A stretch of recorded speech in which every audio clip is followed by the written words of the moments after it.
Hey yo team, bienvenue dans une nouvelle vidéo. Aujourd'hui on va répondre à la question suivante. Est-ce que les abdos du bas ça existe? Je ne vais pas vous faire attendre. La réponse c'est oui et dans cette vidéo je vais vous expliquer pourquoi.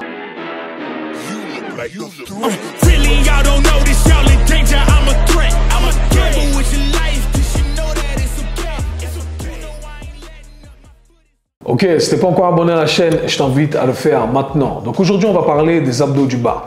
Vous avez sûrement déjà entendu des experts vous dire que les abdos du bas, ça n'existe pas. Et on va vous dire des trucs du style, ah, tu ne connais pas la science, tu n'as jamais lu la littérature, il suffit d'ouvrir un livre d'anatomie pour savoir que les abdos du bas, ça n'existe pas. Et bien aujourd'hui, je viens vous prouver le contraire. Et ce que je vais faire dans cette vidéo, c'est que je vais partager mon raisonnement, je vais décortiquer le tout et à partir de là, ça me permettra d'arriver à une conclusion et j'espère que vous allez la comprendre et que ça va changer votre avis éventuellement. Et c'est important pour moi de vous dire que je me base à chaque fois sur une multitude d'évidences. Et c'est un peu ce que je reproche aujourd'hui, principalement dans cette nouvelle ère de nouveaux coachs evidence-based, faussement evidence-based d'ailleurs, parce que la plupart des gens se basent uniquement sur une partie de l'évidence. On va prendre une recherche qui dit, je simplifie ici, les abdos du bas, ça n'existe pas. Par conséquent, les abdos du bas, ça n'existe pas. Et c'est un point que je souligne souvent, principalement dans mon programme Mentorship, dans lequel je dis que pour prouver son point, il faut utiliser une combinaison d'évidences et toutes ces évidences doivent être prises en considération pour savoir si on a raison ou pas ou si ça a du sens ou pas. Donc c'est ce qu'on va faire ici. Pour prouver le fait que conceptuellement les abdos du bas ça existe, je vais me baser sur une multitude d'évidences, sur les évidences anecdotiques, donc tout ce qui tourne autour de la pratique en soi, tout ce qu'on sait depuis maintenant. On va se baser sur notre compréhension de l'anatomie actuelle, notre compréhension de la mécanique, de la biomécanique, comment les règles de physique agissent sur notre corps et finalement sur la science, sur la transmission de force. Et je vais décortiquer chacune de ces parties. Let's go! Commençons directement par l'évidence anecdotique, qui est selon moi la plus importante. Cela fait maintenant des dizaines d'années, voire même des centaines d'années, qui sait qu'on utilise certaines variations d'exercices pour viser la partie inférieure des abdos.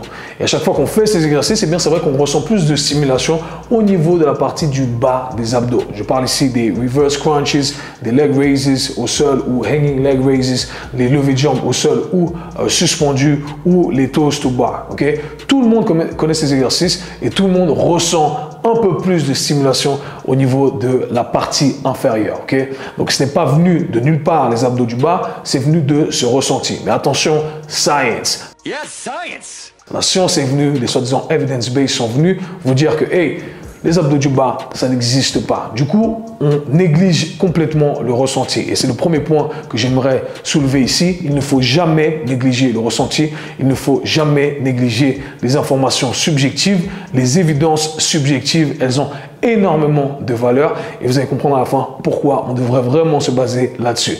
Mais passons directement à l'évidence anatomique. On va étudier un peu l'anatomie des abdos et des abdos du bas. Et ça va nous permettre de comprendre un peu plus de trucs. Lorsqu'on parle d'anatomie, eh bien, il faut définir précisément de quoi on parle. Et lorsque je parle d'anatomie, eh bien, j'aime diviser ce gros concept qu'on appelle l'anatomie en deux catégories. Ce que j'appelle la macroanatomie et la microanatomie. La macroanatomie, c'est l'étude, la représentation du corps humain en surface. C'est comme ça que j'aime la définir. Et c'est ce qui nous est présenté dans les livres d'anatomie. Et c'est cette science-là qui est utilisée pour nous expliquer comment les muscles fonctionnent et à quoi ressemble le corps humain. À l'opposé, on a ce que j'appelle la microanatomie ou autrement appelée l'histologie. Et cette dernière n'est pas assez représentée dans les livres, n'est pas assez enseignée dans les cours. Or, c'est cette science-là qui nous donne le plus d'informations sur le corps humain. C'est cette science-là qui nous donne le plus de détails et qui améliore notre compréhension du fonctionnement du corps humain. Pensez à ça de la manière suivante. Lorsque vous voulez analyser la peau de quelqu'un, quand on est loin de cette personne, eh bien, tout le monde a l'air d'avoir une belle peau. Mais lorsqu'on se rapproche, lorsqu'on zoome in, là, il y a 2-3 détails qui changent. Okay? On arrive à voir les imperfections, on arrive à voir les détails de la peau. Et là, on peut vraiment avoir une opinion en se disant « Ah, cette personne a une belle peau ou n'a pas une belle peau. Okay? » Aucun jugement ici, c'est simplement une métaphore. Donc, lorsqu'on parle des abdos, on fait référence au six-pack, on fait référence à ce muscle-là que j'ai dessiné, qu'on appelle le grand droit.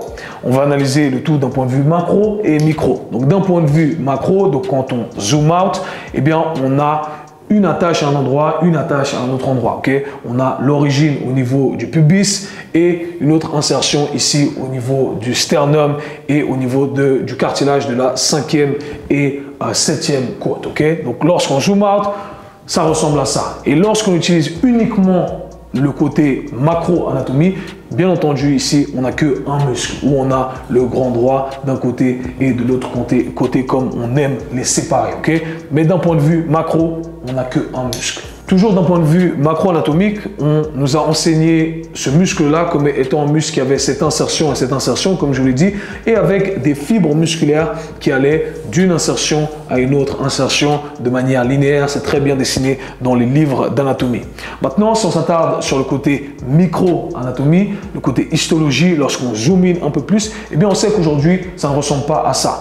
Le muscle, comme il nous l'est présenté dans les livres d'anatomie, ce n'est qu'une représentation grossière du grand droit, une représentation grossière du corps humain de manière générale. On sait aujourd'hui que le muscle, ce n'est pas un truc, mais une composition de trucs. On sait qu'aujourd'hui, le muscle n'est pas composé de fibres qui vont d'une insertion à une autre insertion. Okay? Ce ne sont pas ces belles lignes qui vont dans une direction bien précise. Okay? Si on zoom in, d'accord, d'un point de vue micro, eh bien en vrai, les fibres musculaires vont ressembler à ça. Okay? On a des fibres musculaires de longueurs différentes, bam, qui vont dans une direction, d'accord? Et chacune de ces fibres musculaires, fondamentalement, représente un muscle. Donc, où je veux en venir avec tout ça, c'est que fondamentalement, le grand droit, c'est une combinaison de petits grands droits. Le grand droit est composé de plein de petits muscles. Et chacune de ces fibres musculaires, comme je l'ai dit, représente un muscle. Donc déjà, quand on utilise cette vision de l'histologie et compréhension du corps humain qu'on a, eh bien, on sait que on oublie cette idée que hey, le grand droit, c'est qu'un truc qui commence là et qui finit là. Le grand droit, en vrai, c'est plein de petits trucs qui vont dans une certaine direction. Passons maintenant à la biomécanique. Pour expliquer ce point-là, on va utiliser deux catégories et ensuite des sous-catégories. Les deux catégories sont les suivantes. Dans un premier temps, on va s'attarder sur la biomécanique du muscle, terme que je n'aime pas trop utiliser, mais un terme qu'on utilise pour simplement expliquer quelles sont les fonctions du muscle en question. Et dans un deuxième temps, on va utiliser la mécanique, une branche de la physique qui s'applique à notre corps humain et qui va nous permettre d'expliquer mon point de vue. Parlons donc de la biomécanique du muscle. Mais pour mieux apprécier le tout, eh bien, on va utiliser ma vision macro à micro du grand droit pour mieux comprendre comment le tout fonctionne. Donc ici, j'ai dessiné très grossièrement la colonne vertébrale. Ici, la demi-portion du grand droit pour laisser de l'espace vide également, éventuellement si je dois prendre des notes. Okay? Donc, ne comptez pas les vertèbres, ce n'est pas exactement comme ça que c'est réparti. Mais en gros, on a la partie cervicale, thoracique, lombaire, sacrum et coccyx. Maintenant, ce qu'il faut comprendre, c'est que la fonction du grand droit d'un point de vue macro est de fléchir le tronc et qui est de fléchir la colonne vertébrale. Okay? C'est ce que ce muscle-là fait. Lorsqu'on utilise ce muscle, on le raccourcit, on fléchit sa colonne vertébrale. Maintenant, d'un point de vue micro, c'est un peu plus complexe. Pourquoi? Ce qu'il faut comprendre, c'est que la colonne vertébrale, ce n'est pas un truc, ce n'est pas une articulation, mais une composition de plusieurs articulations. Chacune de ces articulations qu'on appelle les vertèbres. Okay? Il y a de l'espace entre chaque vertèbre et chaque vertèbre a la capacité de bouger. Maintenant, il y a des muscles responsables pour faire bouger chacune de ces vertèbres.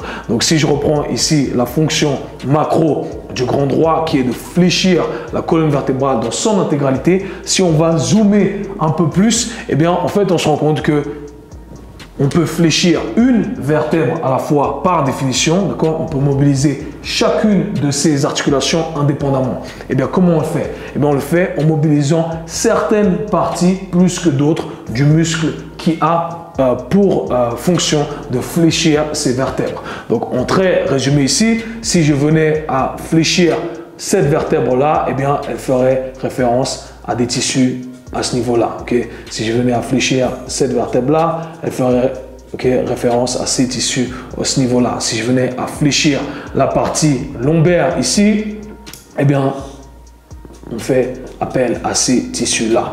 En globalité, lorsqu'on fait ces abdos, on va solliciter un peu tous ces tissus. Mais on a peut-être la capacité de solliciter certains tissus plus que d'autres. Donc fondamentalement, d'un point de vue micro, ça a énormément d'importance. Ça nous permet de relier le tout à ce qu'on a vu auparavant, d'accord? Et c'est d'ailleurs pour cette raison que vous arrivez à segmenter votre colonne vertébrale, bouger une vertèbre à la fois. On n'engage pas tout le muscle, on engage certaines parties du muscle. Donc si je venais à enrouler ma colonne vertébrale, d'accord? Et si j'ai la capacité de le faire, eh bien je ferai ça d'abord, j'utiliserai ça, ensuite ça, ensuite ça, ensuite ça, etc., etc. Pour continuer sur cette lancée, on va utiliser la mécanique pour illustrer tout ce qu'on vient de dire ici. Vous verrez que ça a encore plus de sens. Donc plus précisément, dans cette branche de la physique, on va utiliser ce qu'on appelle la science des leviers. La science des leviers, c'est très simple, je le fais en très vulgarisé. On a un point de pivot ici et on a une charge qui est appliquée ici, donc charge, et on a un vecteur dans cette direction et on a une force générée ici, ok? Donc là, on a pivot en très simple. Et ça, c'est ce qu'on appelle le radian, ok? Radian.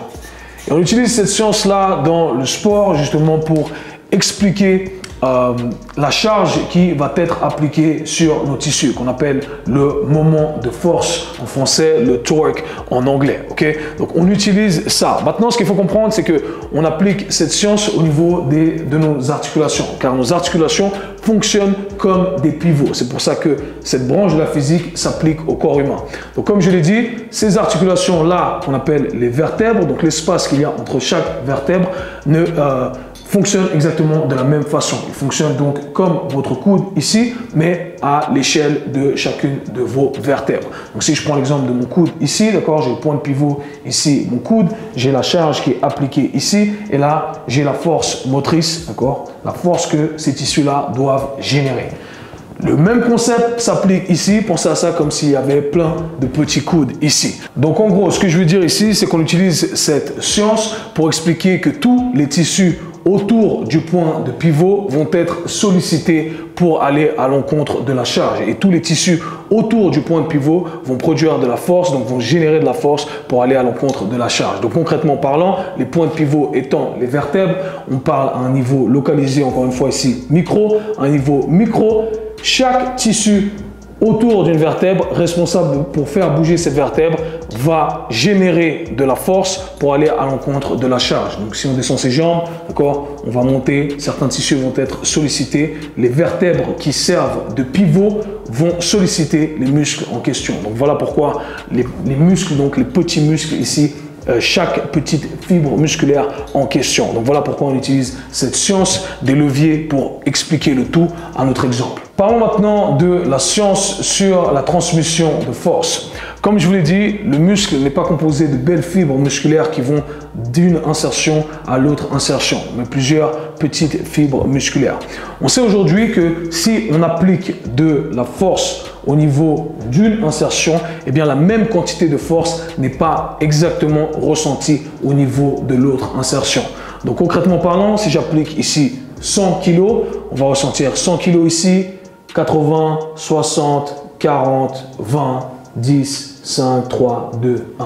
Okay? C'est comme ça que la force va être répartie. De la même façon, ici, si j'applique de la force ici, 100, 80, 60, 40, 20, 5, 4, 3, 2, 1. Okay? Donc en gros, de l'insertion à l'insertion où on va appliquer de la force, c'est au niveau de cette insertion-là qu'on va avoir le plus grand stress, qu'on va avoir la plus grande stimulation musculaire.